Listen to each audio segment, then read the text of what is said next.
Branders, look at the Geek Chest. My name's Steve. My name's Arnez, but before we begin, Steve, talking fast. Did you double, triple check every single thing that we do not have this video somewhere hiding in some way, shape, or form? I can say 100%. I don't even think this guy's literally been on the channel, period. Because I got him for like Christmas at one time, and it was just kind of a thing. Oh, that was so funny.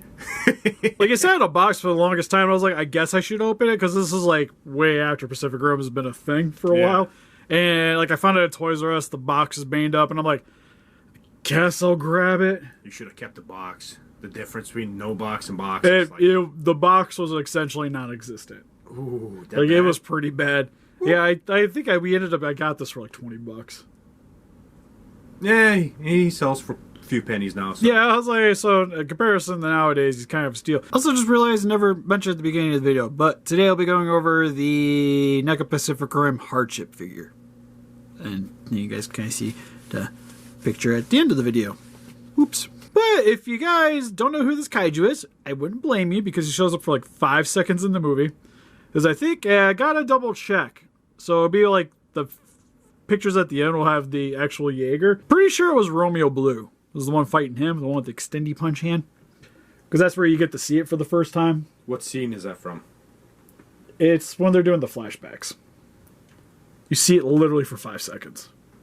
But I'm pretty sure it was Romeo Blue. But other than that, like, that's really all you really see of this Kaiju. As you can see, it's essentially just a retooling of Mutavor, but just like new face. I think is the big difference looking at him from here on the shelf. Maybe the back piece. I might move the lighting a little bit. Back piece is different. He doesn't have the giant ridge here. But outside of that, I think majority of the rest of it's pretty much the same thing. But we're going to go over it anyways, because you guys seem to like the leatherback review, even though it was the second time we've done it. No, you guys are still enjoying it, so we're going to go with it. First time, technically, it was just an abridged review, so it's different. And we still reviewed it, though. You shut up. So, yeah. Also, just want to point out, I don't have the box anymore. God, Steve, why don't you have the tore out box? Right? Only like a couple of years later, why don't I have the torn up box? But anyway, since he's up out of his cardboard prison, let's get into him. And I just want to say, for his one accessory, he comes with a stand, because if you don't have that stand... So, stand good? This is essentially how he's going to be. Well, it's because he's so top-heavy, and there's not really... A lot of support there? Yeah, like the legs you can only straighten so much. Oh, you might be able to balance. Oh, you can balance on his tail. No, so he just looks kind of weird, though. Now he kind of just looks like a Power Ranger villain. Go Power Ranger. But it doesn't come with a stand. It's literally the same one that we got with Mutavor, but it's just this clear translucent base, translucent stand. Has this little arm here. Spindy. And the little rest here. Which, for the rest, it's mainly going to be most supportive at this junction of the body here. Is where it hugs it the most, but you can still kind of use it just wherever you need fit, as long as there's this angled section here. Also, the other thing, you're going to want to make sure you have the stand somewhat at a straight angle, because the more you bend it, the weight of the figure is just going to bend it downward. And this is already pretty tight as it is, and that's bending it. So it takes a little bit of finessing, but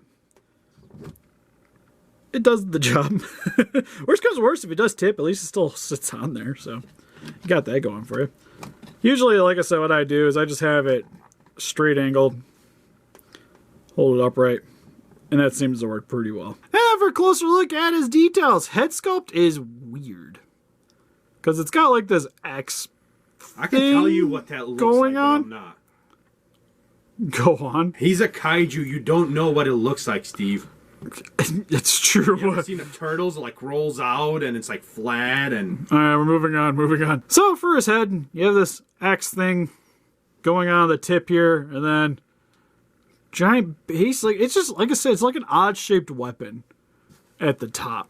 But he has nostrils underneath. So many conflicting things. Yeah, it's like the head's just kind of weird on this, because he has like a couple eyes on the side here, same one on this side, but it's not like even looking when you're looking at the undersection. Also, the way the jaws kind of line up is kind of weird too. But you can kind of fix that. And you can see his jaw splits here too, which is kind of the same setup as what we have with Otachi. It's kind of cool, but it's kind of not.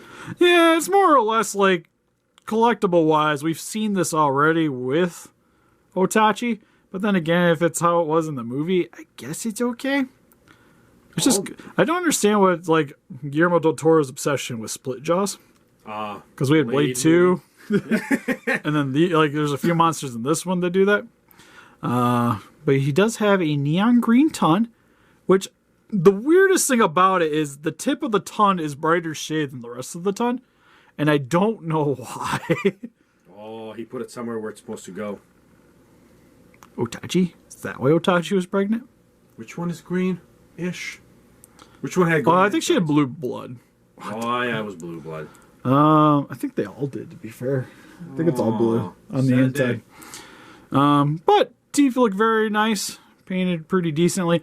Inside of the mouth is a little bit like a mishmash mess. Because it's got that kind of like same green going on with the tongue, so I kind of get it. But it almost looks like the way it's set up, like it got punched on the inside of the mouth, it's bleeding a bit. So it's kind of weird. Also with some of the tribal striping is done in a neon yellow with some green accents. Jaw has this large bone protrusion on the lower section of it. And I like too that like the way the eyes are set up on the side here with this crest here, it gives it a little bit more of like a streamlined look. But it's just the way the tip of the head shape. It's always, I don't know, it's looked odd to me, and it's kind of the reason why I didn't pick up this kaiju to begin with, because I was like, I don't know if I'm really in love with that.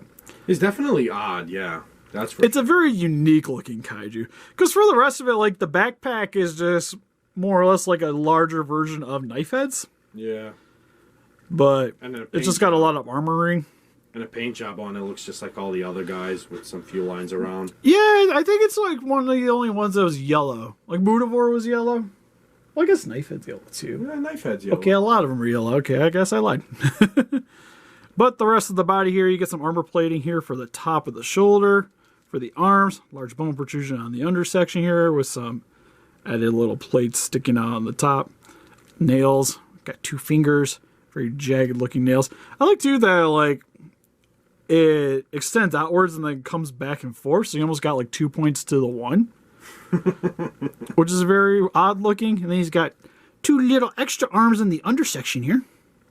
The nice armor plated chest. And for the legs, more of the same. Got a little spiky protrusion on the back of the leg here. It's super tiny toes though, with 2 toes and a little back pinky toe for support. It's kind of like a high heel, if you will. And his tail, not much going on there. Sticks out a little bit. But it's kind of weird how you have this section here. Tail? Yeah, which it kind of could be a tail, and then this extra little part here. But sadly, no real articulation to it. Oh, you can't turn it around to be like a stinger or a penis? No, you can't. Damn. Also, opportunities, NECA. Also, you can see here on the undersection too, is that there's more detailing on the bottom section. So you kind of imagine if it articulated forward with its body, this part could raise up and show a little bit more. Looks like teeth. Behind teeth. A little bit. Like that could almost be like a weird bug on the back section. Right. And Starship Troopers, baby. Starship Troopers. Yeah, well, especially like that. That just looks like a horn beetle. And then for the majority of the body, it's done with a sort of metallic purple with lots of brown accents. A lot of poop colors on him, actually. Yeah, it's like you get some purples, and then it's just a lot of brown highlights here and there with the top section here.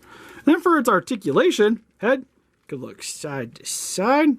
Get a little bit of a rotation at the top portion of the neck and at the lower portion of the neck as well. Can also articulate a little bit at the lower portion of the neck, but nothing too crazy. Jaws can move around their own ball joints, so you get a lot of play at the jaws. I guess we're going to go find that here in a minute. Steve, what'd you do? Don't worry about it. Arms could go a little bit. I haven't played with it too much, to be fair. It feels like about that far up. You get a decent forward and back, though, which is nice. And then you get a rotation here at the forearm. Now, it looks like there's a hinge here. Okay, so you get a little bend there at the shoulder as well. Forearm. Nothing too much really going on there, but you can rotate it side to side. See how the hand can rotate all the way around. And is on a hinge, so you get to play forward and back. Little legs, or arms, I guess, can rotate back and forth, a little bit up and down. Same, I think, yeah, the middle section you can also rotate, and then also has some play to it. Also, I just realized I've had these upside down the entire time. What a Steve. It's what I do. Holy crap, this is joints on the stiff side. All right, put it back down. Put it back down, Steve. Nope, we're going to fix it now. I'll get the hair dryer out in a minute. For the waist. A little bit side to side. Well, they'll definitely damage the paint on him. A little bit of a wiggle. Not too much of a forward and back, it would seem. Legs. Decent forward. Decent back.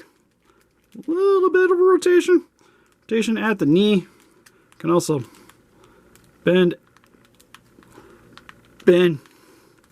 Baby bend? Bend. Try the other leg. There we go. Bend at the knee. There we go. Also a rotation at the second knee. A little bit of bend there as well, but nothing too crazy. Rotation at the foot. Not much of forward and back, but there is a little bit.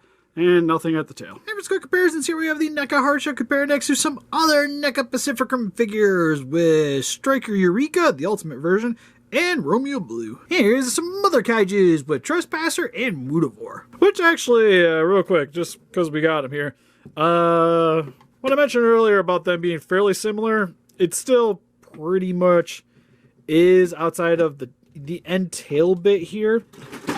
Oop, there goes Trespasser. It's a little different than what we have on this. And again, with the backpack here covering over top of this section here, that's on the Mutavore. That is dusty. Ew. And because we mentioned Power Rangers earlier, here he is with some Megazords with the Bandai Legacy Collection and White Tiger Zord. And the Dino Megazord, which this was the Build-A-Figure if you're collecting the old Legacy Collection, Mighty Morphin Power Rangers. And here is some Robot Spirits Pacific Rim Uprising figures with Gypsy Avenger and Obsidian Fury. And here he is with some Pacific Rim Uprising Sofubi Spirits figures with Raijin and Shrikethorn. So overall for the NECA Pacific Rim Hardship figure, this figure is, it's alright. If you can find him for like $20 that you paid for, I say get it. Well, good luck with that. I'd say 50. Ooh. I think 50 is a fairly... Oh, that's what he was originally. Oh, was he?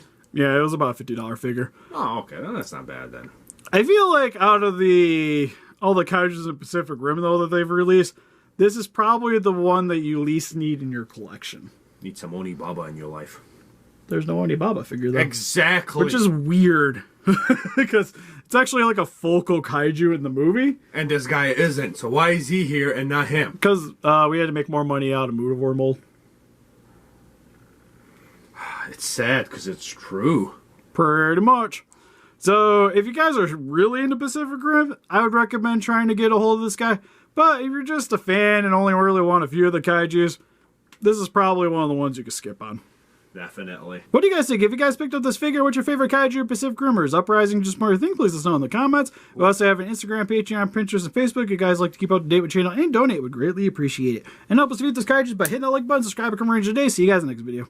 Bye-bye.